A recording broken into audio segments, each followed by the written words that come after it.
नमस्कार. मी प्रदीप मुर्मे. आज आपल्यासोबत हनुमंत धनुरे सर आहेत.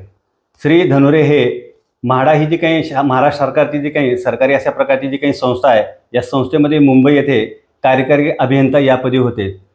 नुकतंच ते या पदावरून सेवानिवृत्त झाले आहेत आणि मागील काही दिवसापासून ते राजकीय क्षेत्रामध्ये कार्यरत आहेत. निलंगा विधानसभा मतदारसंघातून प्रहार या संघटनेच्या माध्यमातून ते आमदारकीची निवडणूक लढणार अशी सध्या राजकीय वर्तुळामध्ये जोरदार चर्चा आहे. याच पार्श्वभूमीवर आज आपण श्री धनुरे सरांशी संवाद साधणार. सर नमस्कार. नमस्कार सर, रिटायरमेंट नंतर आपण राजकीय जे काही क्षेत्र आहे हे राजकीय क्षेत्रच का निवडलात? कारण का अनेक क्षेत्र असताना देखील आपण राजकारणाकडे का वळला? सर्व दर्शकांना माझा नमस्कार.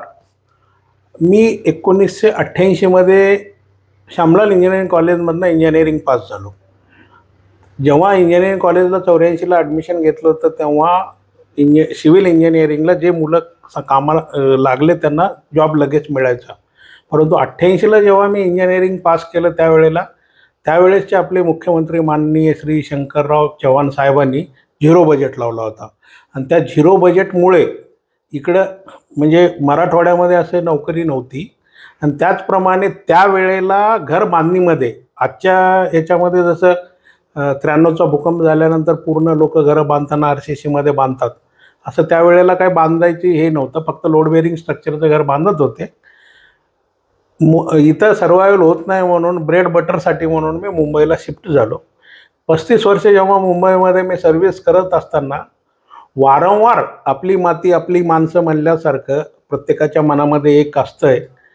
त्या ह्याच्यासाठी म्हणून नेहमी वाटायचं की आपल्या एरियामध्ये तिथं मुंबईमध्ये जे आमदार खासदार त्याच्यानंतर नगरसेवक 24/7 लोकांमध्ये फिरतात आणि इकडच्या ह्याच्यामध्ये एकदा निवडून आलेला माणूस परत लोकांना भेटत नाही. त्याच्यानंतर इथलं सामान्य शेतकऱ्यांचे छोटे छोटे प्रश्न असतात. रेशन कार्ड नाही झालं, आधार कार्ड नाही झालं, या गोष्टीसाठी त्यांना माहिती नसल्यामुळं त्यांच्यात अवेअरनेस नसल्यामुळं ते लोक याच्यापासून वंचित राहत होते. आणि ते करण्यासाठी एक की सामाजिक बांधिलकी 80-90% सामाजिक बांधिलकी पण ते करत असताना म्हाडामध्ये जेव्हा काम करत असताना सगळे आमदार खासदार मंत्री मुख्यमंत्री अधिवेशनामध्ये जाणं या सगळ्या गोष्टीमुळे असं वाटलं की आपण सेवानिवृत्त झाल्यानंतर लोकांसाठी काहीतरी करायचं म्हणून मी या क्षेत्रात आलेलो आहे. सर, भारतीय जनता पार्टी, काँग्रेस पक्ष, राष्ट्रवादी काँग्रेस पक्ष आणि शिवसेना पक्ष हे प्रमुख पक्ष असताना देखील आपल्या राज्यामध्ये आपण नेमकं प्रहार जनशक्ती पक्षाचीच निवड काय केली? त्याच्या मागचं नेमकं काय कारण आहे? साधारण मी डेप्युटी इंजिनियर आणि एक्झिक्युटिव्ह इंजिनियर म्हणून म्हाडात काम करताना आम्हाला बऱ्याच वेळेला विधानभवनामध्ये प्रश्न उत्तराच्या अनुषंगाने जायला लागायचं. त्यावेळेला मी असं गॅलरीमध्ये बसल्यानंतर बऱ्याच वेळेला पाहिलं की एक नेता आमदार विधानसभेच्या पटलावर शेतकऱ्यांचं गरिबांसाठी तळमळीनं आणि असं की उद्वेगाने की बाजू मांडतोय. नंतर मी विचारलं तर हे कोण आहेत, तर त्यावेळेला असं कळालं की बच्चू कडू साहेब आहेत. मग ह्यांचं जे काम होतं हे तळमळ होती, त्या तळमळीमुळं आणि सर्वसामान्य नंतर मी त्यांची स्टडी केल्यानंतर ते सर्वसामान्य लोकांना त्यांच्या मतदारसंघात प्रत्येकाच्या घरी कुठं शेतावर बांधावर जाऊन भेटतात. आणि आपल्याकडचे नेते एकदा निवडून आल्यानंतर परत कुणालाच भेटत नाहीत. तर आम्हाला ती ट्रेंड सेट करायचं आहे की आमदार हा लोकांसाठी आहे, पब्लिक सर्वंट आहे आणि त्यांनी लोकांच्या सुखसोयीमध्ये म्हणा किंवा त्यांच्या अडीअडचणीमध्ये धावून येणारा असला पाहिजे, कोणी पॉलिटिकल ह्याच्यामध्ये. त्याच्यामुळं त्यांच्या कार्यावरून प्रेरित होऊन आपलं प्रहार जनशक्ती पक्षाची निवड केली. सर, निलंगा विधानसभा मतदारसंघातून आगामी जी काही निवडणूक आहे त्या आगामी विधानसभा निवडणुकीमध्ये आपण प्रहार जनशक्ती पक्षाच्या माध्यमातून निवडणूक लढणार अशी सध्या राजकीय वर्तुळामध्ये चर्चा आहे. यामध्ये कितपत तथ्य आहे, काय सांगाल तुम्ही आम्हाला? तसं आम्ही म्हणजे कार्य तर मी जेव्हा म्हणजे आम्ही देवणीमध्ये मंगल कार्यालय बांधून मंगल कार्यालयामध्ये माझी एक संस्था आहे शिवबसवेश्वर सामाजिक सेवाभावी संस्था. या संस्थेच्या अनुषंगाने आम्ही देवणी तालुक्यामध्ये की 10 डिसेंबरला आमच्या वडिलांची पुण्यतिथी असते तर त्या दिवशी ब्लड डोनेशन, नेत्रचिकित्सा, काही कॅटरॅक्टचे ऑपरेशन करून दिले होते, देत असतो दरवर्षी. त्याच्यानंतर तालुका लेवल व्हॉलीबॉल स्पर्धा ठेवली होती, सामूहिक लग्न ठेवले होते, गरब्याचा प्रोग्राम असतो, असे वेगवेगळे आमचे भरपूर म्हणजे तर अशा प्रकारे मी 2015-16 पासूनच या म्हणजे ह्याच्यामध्ये चालू केलं होतं. आणि योगायोगाने मी 2018ला माझा राजीनामा पण दिला होता ह्याच्यासाठी, परंतु तो मंजूर नाही झाला. आता हे नेमकंच सेवानिवृत्त झाल्यानंतर मग या गोष्टीसाठी सुरुवात केली. सर, आपणास कसलीही राजकीय पार्श्वभूमी नाही आणि कसल्याही प्रकारची राजकीय पार्श्वभूमी नसताना थेट विधानसभेची निवडणूक लढणे म्हणा किंवा आमदारकीची निवडणूक लढणे थोडं धाडसाचं वाटत नाही का? काय सांगाल तुम्ही आम्हाला? नाही सर, आता पार्श्वभूमी तशी पाहिजे असेल तर बऱ्याच ठिकाणी जर पार्श्वभूमी नाही म्हणून तुम्ही जर याच्यात पडणार नसाल तर आपले प्रधानमंत्री जे म्हणजे त्यांच्या जे वंशवादावर बोलतात किंवा एका ह्याच्यामध्ये एकच वंशाचे लोक चालत आलेले आहेत, मग तेच चालवायचं का? शेवटी सर्वसामान्यांनी कधीतरी, माझ्यासारख्या सर्वसामान्यांनी कधीतरी पॉलिटिक्समध्ये येऊन ते जे पॅरामीटर आहेत ते बदलायला नको का? ते बदलण्यासाठी आणि महात्मा गौतम बुद्धांना काय सांगितलं आहे की तुम्ही एक ध्येय ठरवा, त्या ध्येयाच्या हिशोबाने तुम्ही चाला. तुम्ही एक ध्येय ठरवून पहिलं पाऊल टाकता, तिथंच बरंच काही तुम्हाला यश मिळतो. त्याच्यानंतर तुम्हाला पावलं टाकत प्रयत्न करणं हे तुमच्या हातात आहे. बरोबर. यश येणं न येणं, आता मी तसा नशिबाला मानणारा माणूस आहे. जोपर्यंत माणूस मेहनत करत नाही कुठल्याही गोष्टीसाठी, त्यासाठी आपले एफर्ट देत नाही, आता आम्ही ठरवलं तर 100% त्याच्यामध्ये आम्ही आमची म्हणजे मेहनत करू. आणि तुम्ही कुठल्याही मोठ्या माणसाचा जर इंटरव्ह्यू पाहिला तर ते लोकांचं एकच म्हणणं आहे की मेहनतीला पर्याय नाही. आणि माझं पण म्हणणं आहे की मेहनत करायला लागते आणि मेहनतीशिवाय पर्याय नाही. मेहनत केल्यानंतरच कुठंतरी तुम्हाला शेवटच्या स्टेजमध्ये नशीब साथ देते. सर, मागील काही दिवसापासून आपण प्रहार या पक्षामध्ये काम करता, मग नेमकं पक्षामध्ये संघटनेची नेमकी आपल्याकडे सध्या कोणती जबाबदारी आहे? माझ्याकडे मी प्रहार संघटनेची लातूर जिल्ह्यामध्ये व्यवस्थित अशी संघटना आहे.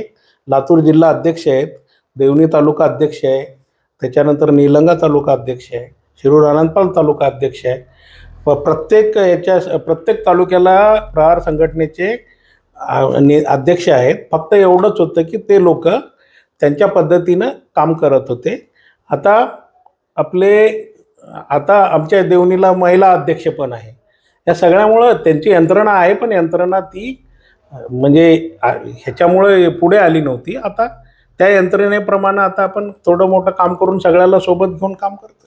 पण निलंगा विधानसभाचा जर आपण विचार केला तर निलंगा विधानसभा मतदारसंघामध्ये आपला जो काही पक्ष आहे त्याचं जे काही संघटन आहे कमजोर आहे असं पण बोललं जातं. त्याबद्दल तुम्ही आम्हाला काय सांगा? आता सर, कुठलीही गोष्ट सुरू करायची म्हणल्यानंतर ते अगोदर तर महात्मा गांधीने मिठाचा सत्याग्रह केला होता. किती लोक त्यांच्याबरोबर चालले होते. पण शेवटी तोच मिठाचा सत्याग्रह शेवटी भारत स्वातंत्र्य करण्यासाठी महत्त्वाचा हे ठरला ना. त्याचप्रमाणे कुठलीही गोष्ट चालू करताना सुरुवातीला तुम्हाला आत्ममधून तुमची तयारी झाली पाहिजे. तयारी झाल्यानंतर मग ते म्हणतात ना इंग्लिशमध्ये, अकेला चलता राहा कारवा बनते राहा. बरोबर. ते चालत राहते ते त्याच्यामुळं प्रयत्न करायचेच नाहीत, हे मला बरोबर नाही वाटत. सर, आमदारकीची निवडणूक म्हणजे अत्यंत महत्त्वाची निवडणूक आहे आणि आमदारकीची निवडणूक लढवायचं म्हणलं साम म्हणा, दाम म्हणा, दंड म्हणा, भेद म्हणा, त्याचबरोबर तगडी अशा प्रकारची प्रचार यंत्रणा लागते. मग आता आपण ही जी काही तगडी अशा प्रकारची जी काही प्रचार यंत्रणा आहे कुठून आणणार? सर, प्रश्न तुमचा खूप चांगला आहे. आता साममध्ये आपण हात जोडून सगळ्यांना विनंती करणे. आता आम्ही नौके आहोत तर आम्ही सध्या गाव भेटी करणे किंवा म्हणजे आता बच्चू भाऊचा आम्ही 29 तारखेला इथं एक मेळावा ठेवलेला आहे. सगळ्यांना आम्ही अगोदर हात जोडून सगळ्यांना रिक्वेस्ट करणार. हात जोडून रिक्वेस्ट करणं, सुरुवातीला आपण कुणाला विनंती करणं, रिक्वेस्ट करणं आणि प्रस्थापित जी काही काँग्रेस किंवा दुसऱ्या पक्षांनी किंवा BJPनी जी आजच्या घडीला महाराष्ट्रामध्ये म्हणा किंवा निलंगा विधानसभा मतदारसंघामध्ये जी काही त्यांची यंत्रणा त्यांनी चालवलेली आहे, त्या यंत्रणेचं जर लोकांना पटलं तर ते त्यांना निवडून देतील, आमचं पटलं तर ते आम्हाला निवडून देतील. राहिला आता दामाच्या ह्याच्यामध्ये असं आहे की सर्वसामान्य आपल्याला जो खर्च येतो साधारण म्हणजे गाडी, बॅनर, हे आम्ही करणार आहोत. परंतु जे मतदाराला आम्हीच दाखवून, भेटवस्तू देऊन, पैसे देऊन जे करणार आहेत ते आम्ही करणार नाही आहे आणि ते आपल्या ह्याच्यात बसणार पण नाही आहे. झालं ठीक आहे, नाही तर अगली बार लढेंगे क्या आहे. तर आत्ताच आपण म्हणलात की आपल्या पक्षाचे सर्व आमदार बच्चू कडू यांच्या प्रमुख उपस्थितीमध्ये देवणी येथे 29 तारखेला मेळावा ठेवण्यात आलेला आहे. राजकीय जाणकारांमध्ये अशी चर्चा आहे की आगामी विधानसभा निवडणुकीच्या पार्श्वभूमीवर जे काही इच्छुक जे काही उमेदवार आहेत म्हणजेच आपण की शक्ती प्रदर्शन आहे, आपलं राजकीय शक्ती प्रदर्शन म्हणजे हनुमंत धनुरे यांचं हे राजकीय शक्ती प्रदर्शन आहे असंही बोललं जाते. काय सांगाल तुम्ही आम्हाला? सर, आता बोलणाऱ्याचं तोंड तर मी पकडू शकत नाही, एक गोष्ट. दुसरी गोष्ट, आता काळाच्या ओघात पुढे काय ठरणार आहे याच्याबद्दल मी आज काय भाष्य करू शकत नाही. आपण लहानपणी आता ते गर्भधारणा टेस्ट वगैरे करते ते इलिगल आहे सगळं, पण मुलगा होणार आहे का मुलगी होणार आहे आपण सांगू शकत नाही. त्याचप्रमाणे भविष्यात काय होईल त्याच्यावर मी आज भाष्य करू शकत नाही. पण आज माझी एवढंच आहे की बच्चूभाऊ कडूच्या पक्षाचा झेंडा हातात घेतलेला आहे. ते ज्याप्रमाणे मार्गदर्शन करतील त्याप्रमाणे आपण पुढचं काम करणार आहोत. निलंगा विधानसभा मतदारसंघ फारच मोठा अशा प्रकारचा मतदारसंघ आहे आणि निलंगा विधानसभा मतदारसंघामध्ये आपण बघितलं देवणी, निलंगा, शिवरांपाळ हे सगळ्या तालुक्यांचा समावेश आहे आणि आपण तर अगदीच नवखे आहात. मग या मतदारसंघासाठी नवखे आहात, मतदारांसाठी आपण नवखे आहात, नवीन आहात. काय सांगाल तुम्ही आम्हाला? नाही सर, मी राहणारा देवणीचा आहे. माझे आजोबा देवणीमध्ये शेती करत होते, कपड्याचं दुकान करत होते. माझे वडील पण शेती करत करत शिक्षक होते. मी राहणारा देवणीचा आहे. त्यानंतर जेव्हा तुम्ही म्हणजे त्या मतदारसंघाची सगळी आखणी बघता तेव्हा नक्कीच हा मतदारसंघ खूप विस्तृत असा आहे आणि त्याच्यामध्ये भरपूर गावं आहेत. आता शेवटी आपल्याला करायचं म्हटल्यानंतर त्या सगळ्या गोष्टी तिथपर्यंत पोहोचणं जरुरीचं आहे. आपण पोहोचूया, प्रयत्न करूया त्याला. तर निलंगा विधानसभा मतदारसंघातील इच्छुक उमेदवार म्हणून तुमच्या नेमक्या जमेच्या बाजू काय आहेत, काय सांगाल तुम्ही आम्हाला? जमेच्या बाजू अशा आहेत की एक प्रशासकीय 35 वर्षाचा अनुभव आहे. लोकांच्या काही ना काही कामाला येईल असं मला वाटतंय. त्याच्यानंतर आपल्याला सर्वसामान्य जनतेमध्ये पोहोचायचं आहे, सर्वसामान्य जनतेच्या धुऱ्यावर जायचं आहे आणि ह्या ज्या भविष्याच्या गोष्टी आहेत त्या आता आपण आज मी बोलून लोकांना काय वाटतं हा मोठ्या मोठ्या गोष्टी मारतो, पण आता ते भविष्यामध्ये आपण ठरवूया. तर उच्च शिक्षित प्रशासकीय हे असलेला, सामाजिक जाण असणारा, एवढंच त्याच्यामध्ये म्हणता येईल. आपल्या आवडीचा राजकीय नेता कोण? आत्ताचा का जुना? नाही, तुम्ही म्हणजे तुमच्या आवडीचा नेता कोण? कुठं म्हणजे पहिल्या पिढीमधला की आत्ताच्या पिढीमध्ये? आत्ताच्या पिढीमध्ये नो डाऊट आपले शिंदेसाहेब चांगलं काम करतायत. आमचे बच्चू भाऊ आहेत, हे दोघं जे आहेत. आणि पूर्वीच्या ह्याच्यात म्हणल्यानंतर मला असं वाटतं की पी व्ही नरसिंहराव हे खूप चांगले होते. त्यांनी जे 91मध्ये ते गॅट करार करून 91 देशाचा जे काय ते त्यांनी करार करून आपली खुली अर्थव्यवस्था केली, त्यामुळं सर्वसामान्य लोकांच्या हातात पैसा आला. त्याच्या अगोदर सगळं लायसनवाद होतं, ते सगळं त्याच पिरियडमधनं बंद होऊन आता आजच्या डेटला जे म्हणजे खुली अर्थव्यवस्था जी आहे त्या अर्थव्यवस्थेला पाहिलं तर नरसिंहराव आहेत, त्याच्यानंतर अटल बिहारी वाजपेयी आहेत. हे सगळे आदर्शच आहेत, चांगले हे करून गेलेले. सर, निलंगा विधानसभा मतदारसंघाचे विद्यमान आमदार माजी मंत्री संभाजीराव पाटील निलंगेकर यांचा असा दावा आहे की विकासाच्या संदर्भामध्ये त्यांनी फार मोठ्या प्रमाणात निधी आणला आणि या मतदारसंघाचा कायापालट केला. तर याकडे तुम्ही कसे पाहता? नाही सर, आता विकास केला असता तर निलंगा टू तोगरी मोडचा रस्ता 10 वर्ष रखडलाच नसता. आज भारतीय जनता पार्टी दावा करते की आम्ही घराघरात नळ दिलेले आहेत. तुम्हाला मी आज चॅलेंज करतो की तुम्ही देवणीमध्ये जा, प्रत्येक घरात नळं आहेत, लोकांनी लावलेत, पण त्या नळात पाणी नाही आहे ना. आणि देवणीमध्येच तुम्हाला मी एक दाखवतो, माझ्याकडे फोटो पण आहे. कालच मी सहज आमच्या घरी गेलो होतो. घरापासून एक 5 मिनिटाच्या अंतरावर स्वच्छ भारत अभियानाअंतर्गत बांधलेले संडास, ते जर बघितले ना तुम्ही परेशान व्हाल. ते काय बांधले, ते 4 ह्याचे पुट्टे लावलेले आहेत, उघडे पडलेले आहेत, त्याच्यामध्ये कोण जात नाही आहे, असंच पडलेले आहेत. आता 40 वर्ष झालं देवणीमध्ये पाण्याचा प्रॉब्लेम आहे.